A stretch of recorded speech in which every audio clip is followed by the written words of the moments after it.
Disney has just announced they're going to do a major reorganization. They're going to lay off people, but they're also saying that, hey, well, yeah, we may have some layoffs, but we're reorganizing the business, so it's not like we're really focusing on the layoffs. We're focusing on reorganizing for direct to consumer, and it's going to be great, and don't worry about it. And I think it's actually going to work out for them. I do. I just think it's very impressive how they framed it. And they have great buddies over at CNBC. You have to remember, the Disney people are storytellers. So they've known they were going to do this for a while, of course. But exactly how many layoffs and how much reorganization there's going to be, they don't exactly say. But the way they present it, it really makes it sound like a benefit. Conversely, Warner Media, AT&T's division, just recently announced, well, we're going to be doing a massive layoff, and our goal is to take 20% of our costs out of our entire business at Warner Media, and it's expected that's going to be like thousands of people laid off at Warner Media. So let's get into this. Let's get into this article at CNBC. Before we do, subscribe to the channel if you will. Click the bell for notifications so you can get my videos as they come out. And this is coming from CNBC. Disney says its primary focus for entertainment is streaming. And they're announcing a major reorganization. Now, they just started Disney Plus. It hasn't been running for a year yet. It'll be a year, maybe this now in October. I mean, like 12 months, maybe. It's done very well. They've got more than 60 million subscribers. In November, they're going to do announcements on how many paid subscribers they have for Disney Plus and for ESPN, Hulu, because it's their quarterly report for the third quarter. But they're reorganizing the whole business around streaming. And why should they do that? Well, it's the only thing that's really working very well for them right now. They just had layoffs, and this is really interesting. They just had layoffs in California at their Disneyland theme park because California refuses to allow them to open. Now, Florida allowed Disney World to open, and Florida Disney World, according to the unions that work there, have stated that there have been zero cases created out of that place being open. They're being very careful of what they're doing, and apparently that's working out great for them in Florida. California will not hear any of it. Bob Iger, actually, from Disney, left the advisory board he was on in California because he's so annoyed with the governor of California, who's refusing to let Disney open Disneyland. So Disneyland made this announcement that they're going to lay off these 28,000 employees, and they did.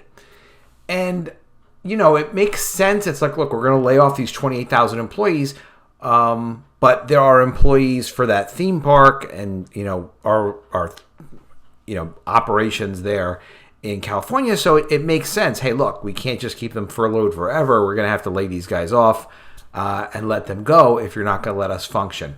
So they did that. So it's interesting because that's a pretty big layoff. It made me start thinking like, well, how many employees does Disney even have? So going back to, this is from September 2019, Disney had 223,000 employees. Did they hire some people since then? Probably a few thousand here and there. And that includes all their divisions, supposedly. So 28,000? I didn't really realize it at the time because it does sound like a big number, but anything past like 2,000, it just sounds big. You know, you don't really get a perspective. That's more than 12% of all their employees, 28,000. Now, the people working at the theme park are not exactly, they're highly paid executives or anything, but still, that's a whole hell of a lot of people. So that's 28%. Warner Media, who's not as slick with their publicity and not as slick at how they describe things, when they laid people off, it seemed like it was the end of the world.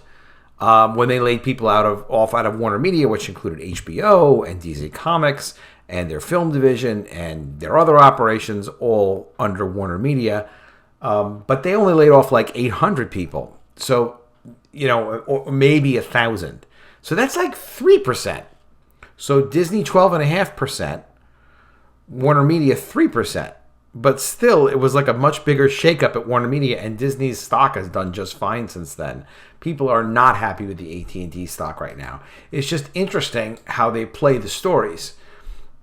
As a side thing, it's kind of amazing Amazon has 1 million employees. Who knew? Netflix, 8,600. But 1 million employees, a lot of employees. All right. So here's the key points, the highlights of the article. Disney's restructuring its media and entertainment divisions.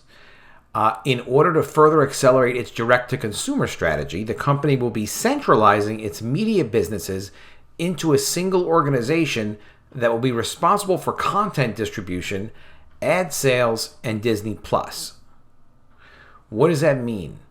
It means they're taking all of its media businesses, combining it into one entity. So it does not include cruises. It doesn't include theme parks. And ad revenue sales and Disney Plus, and combining that as like its own separate Netflixy type of business unit. And what that's going to allow them to do is they're going to just do whatever's best for them. Whether it's, so when they create content and they go on and talk about this a little bit, rather than say like, all right, well, we're making these movies for theatrical distribution. We're making these TV shows for Disney Plus, or we're doing it for our ABC channel, or we're going to sell it out as a production unit. Rather than trying to fill those individual distribution pipelines with their own TV shows, like, all right, these are our ABC TV shows, these are our movies for the Marvel theatrical film releases. They're going to think about, given all of the stuff they're currently doing and what all of their strategic interests are, what's their best way to distribute that content? Is it going to be through their Disney Plus direct to consumer? Is it going to be theatrical? Is it going to be, some other broadcast TV content? And it's interesting. It does seem like it makes sense, but it's a major change. It's basically them saying, F you to everyone. They're going to focus on what works for them and maximize what they're doing for themselves. So all bets are off with theater chains and everybody else. Disney's restructuring its media and entertainment divisions as streaming becomes the most important facet of the company's media business, because there is no movie business right now, really. On Monday, the company revealed that in order to further accelerate its direct-to-consumer strategy, it'll centralize its media business into a single organization that will be responsible for content distribution, ad sales, and Disney+. Shares of the company jumped more than 5% during after-hours trading following the announcement. How funny is that? So, today, you've got AT&T is down in after-hours trading, and AT&T is, in the last 5 days, AT&T's high was whatever, $29, and now it's at like $28. Disney goes up 5% on this announcement that, hey, we're restructuring and we're going to cut a lot of costs. But they don't actually, that's another big difference. AT&T talks about costs when they're talking about their layoffs. Here's AT&T's, it's not really an announcement. It just kind of like was leaked out through the Wall Street Journal. So bad media strategy, bad communication strategy from Warner Media. AT&T is planning thousands of job cuts in its Warner Media unit as it seeks to cut costs by up to 20%. It sounds like they're panicking and they don't have enough money to pay the rent over there. Warner Media would not confirm those numbers, but the operator of HBO, TBS, and other TV channels did say it was implementing a restructuring in response to the impact of the COVID-19 pandemic. Now, Disney, they say that the change, while the change comes as the pandemic is going on and it's crippled, it's okay. They don't admit that. Disney says it this way. Disney says, "I would not characterize it as a response to COVID." Now that's the exact opposite. Of course, it's a response to COVID. Of course, it is. But Warner, and it's the opposite of what Warner Media is saying. Warner Media is saying, well, it's because of a restructuring in response to the impact of COVID. Not Disney. Disney won't admit anything. Disney is saying, hey, I would say that COVID accelerated the rate at which we made this transition, but the transition was going to happen anyway. We are tilting the scale pretty dramatically towards streaming, Chapek said, noting that the company is looking at all investments, including dividends, as it seeks to increase its spend on new content. Chapek said the board of directors will have the final say on Disney's dividend payouts. Yeah, of course. The board of directors is the one that would decide, like, all right, we are or we're not going to do a dividend. It wouldn't be up to even the CEO of the company. Only the last week, activist investor Dan Loeb called on Chapek to end the company's annual $3 billion dividend to divert more capital to Disney Plus content. So Loeb is saying, hey, listen, build up your streaming, dummies. We don't need you to pay out $3 billion in dividends every year to shareholders. Just put the money into making more content. Netflix is spending $17 billion a year right now on content. It's like the biggest buyer of content. Loeb's Third Point Capital is one of Disney's largest shareholders and bought more shares earlier this year in support of Disney's repositioning around Disney Plus, its flagship subscription streaming service. Loeb told CNBC, we're pleased to see that Disney is focused on the same opportunity that makes us such enthusiastic shareholders, investing heavily in the DTC, direct-to-consumer business, positioning Disney to thrive in the next era of entertainment. Chapek said the reorganization could result in some reduction of staff, but not likely at the same scale was seen at the company's parks division last month. Disney was forced to lay off 28,000 workers after it became clear that California would not be reopening soon. Nobody knows when they're going to reopen. But what's funny is when they're like, well, it could result in the reduction of some staff. Now, Warner Media is down to 26,000 employees before these major layoffs. Warner Media is hysterically announcing, or it's coming out through the Wall Street Journal. Usually that's like an announcement so that people don't freak out. They're like, tell somebody on the side to benefit Warner Media so that it doesn't kill the stock when they announce these massive layoffs. But still, the way Warner Media is putting it out is ridiculous. It doesn't sound like there's any hope for the business. Because they're saying we have this abstract 20% that we want to cut out of costs. But Warner Media might just do what Disney did and lay off 12% of their staff. Disney already laid off 12% of their staff, 12.5%. They laid off these workers out of California. That's before the reorganization. That's just because California's not open. How much more is Disney going to lay off? Probably another 12% is what I would guess. Why would I pick that number? Because big goes big. Big is big. And then they hit a number where it was like, all right, listen, we obviously don't need these people if we can't open the stupid theme parks. Let's get rid of these guys. But it's sort of an acceptable number. So when they're saying that it could result in a reduction of some staff, but not likely at the same scale, which means it could be. So it could be anywhere probably from 14 to 28,000. It's going to probably be a big number because they're seeing that the reception to the stock market is good. They don't have to pay out dividends. So they may as well cut. They'll probably decimate Marvel. I would think they would. They're not making money out of there, and they're not looking to burn money. So why wouldn't they? They'll cut whatever they can. It'll be a lot. As part of the reorganization, Disney's promoted Kareem Daniel, the former president of Consumer Products, Games, and Publishing. He will now oversee the new media and entertainment distribution group. Interesting. He'll be in charge. So not the cable channels. Not the theme parks. They're almost creating like when finance companies do this, or banks do this. Sometimes they put all their junk into one entity and call that like the bad bank. And right now, like their cruise business at Disney is terrible. Their hotel business is terrible. Their theme park business is terrible. So if they can kind of segregate and separate off those two businesses, what banks do is they create like a bad bank and then they put all their debts in there. Imagine if you could do that, just be like, I don't really want to pay these bills. These things aren't going so good. I'll just create a bank. I'll stick them in there and just sell that off to somebody. I don't think they'll sell it off, but I think they'll report the earnings separately. And they will make people look at this new division of this new media and entertainment distribution group very, very strategic and very well communicated, because it sounds like a major positive, even though Warner Media is kind of doing the same thing. They're just doing it and explaining it in a way that sounds horrific.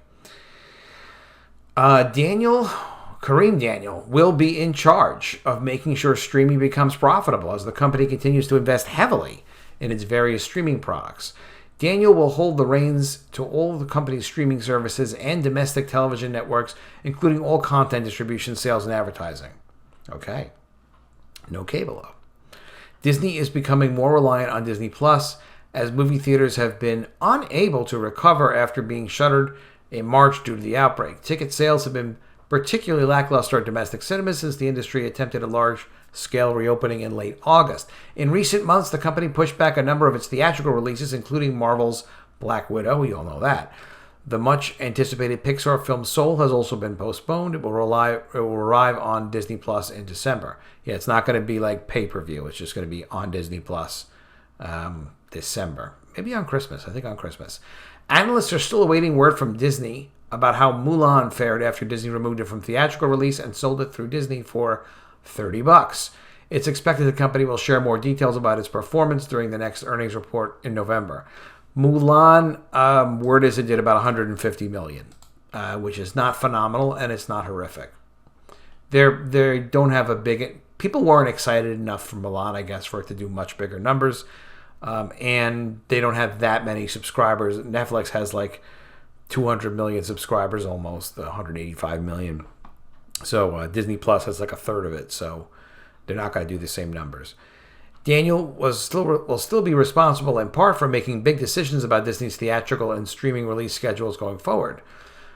Now, this is great. This is what they're like, tough cookies, you guys. The hell with you, movie theaters or any other distribution channels. We're going to do what works for us. We control the content.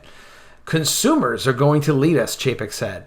Right now, they're voting with their pocketbooks, and they're voting very heavily towards Disney+. We want to make sure that we're going the way consumers want to go. So what he's explaining here is that, hey, look, we don't care. She directly asked them in the interview. I'll give you a link to this so you can listen to the interview if you're curious. It's only 5 minutes. It's kind of cool. Chapek, their CEO at Disney, says, well, look, we're not concerned about movie theaters. All we're concerned about is customers. However customers want to see our content, we're happy to deliver it that way. Which basically, and she's like, well, what about movie theaters? He's like, hey, whatever. He's like, what do you mean? Who cares? Reorganizing Disney's media business. Alan Horn, who's been with the company a long time, and Alan Bergman will remain in charge of the company's studios. So in charge of the studios means just the production of the movies. But the decisions on how those movies will be distributed are not automatically going to be like through movie theaters. It's going to be up to Kareem's division, the new media division.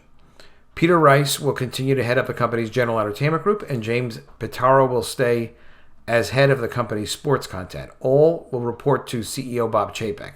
The company's parks, experiences, and product segments will remain under the leadership of John D'Amaro and Rebecca Campbell. Will remain on as the chairman of direct-to-consumer and international operations. Campbell will report directly to Chapek for all things related to international operations, but will also report to Daniel when it comes to Disney+, Hulu, and ESPN+. Given the incredible success of Disney+ and our plans to accelerate our direct-to-consumer business, we are strategically positioning our company to more effectively support our growth strategy and increase shareholder value, Chapek said in a statement announcing the reorganization. People should, if they work for Disney, they should still really think about looking for jobs, because Warner Media really looks like it's on fire, and they're just going to get rid of everybody. But they're not. But it's probably looks worse than it is, but it's still very bad. Disney is making it sound like, well, we may reorganize a little over here, maybe a little over there. But it's like, but not, maybe I'm lay a couple of people off. I mean, come on. But they're gonna lay off probably at least 10%. At least 10%. They got away with 12%. I pay a lot of attention to this stuff because it's very interesting to me. It's related to my work.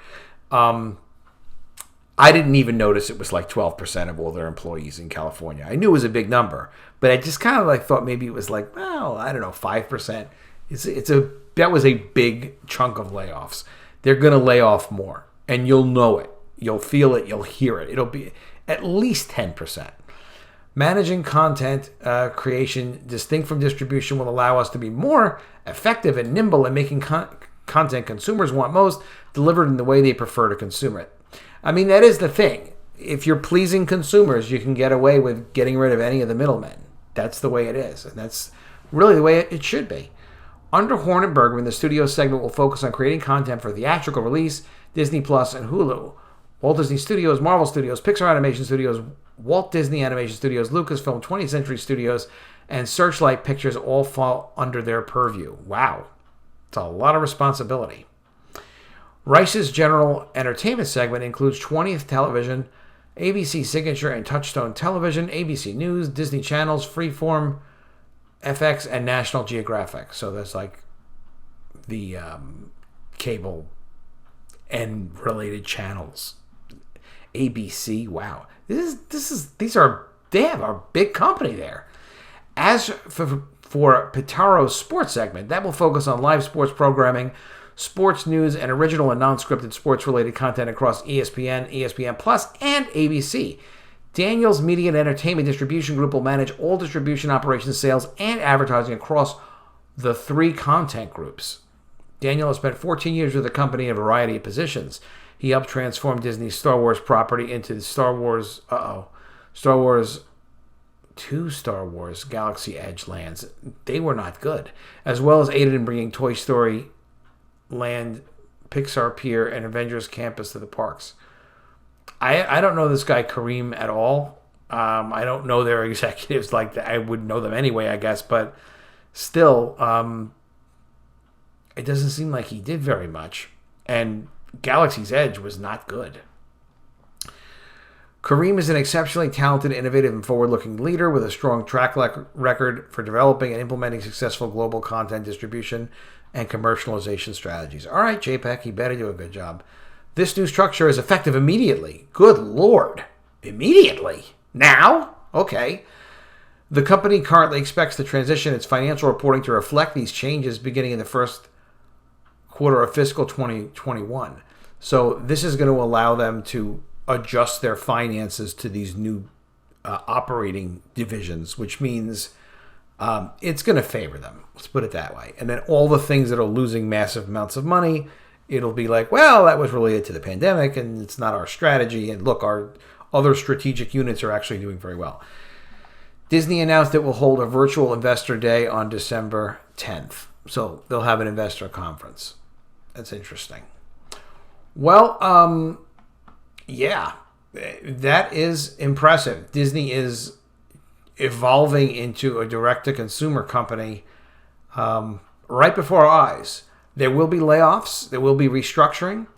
And it's a good time to be in your own business and not be depending on these people.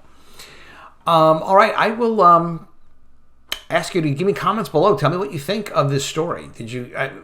Disney had been mentioning they're going to lay people off. Had you heard about it? I had heard that they were planning on laying people off, but this is bigger. I mean, this is not like, well, we're just going to lay some people off because they won't let us open the theme park. This is, we are really going to shift things around. And this guy, Chapek, looks kind of nervous. But tell me what you think of it in the comments below. Make sure you subscribe to the channel. Click the bell for notifications so you can get all these videos. And also, make sure you're signed up at epicmermaids.com so you can be on the email list for The Mermaids, the ongoing full-color series. It will be launching soon. It's like Game of Thrones with mermaids. Only cooler than that. Really, really cool. All right, I'll see you again soon with another video. And if I don't see you, I will miss you.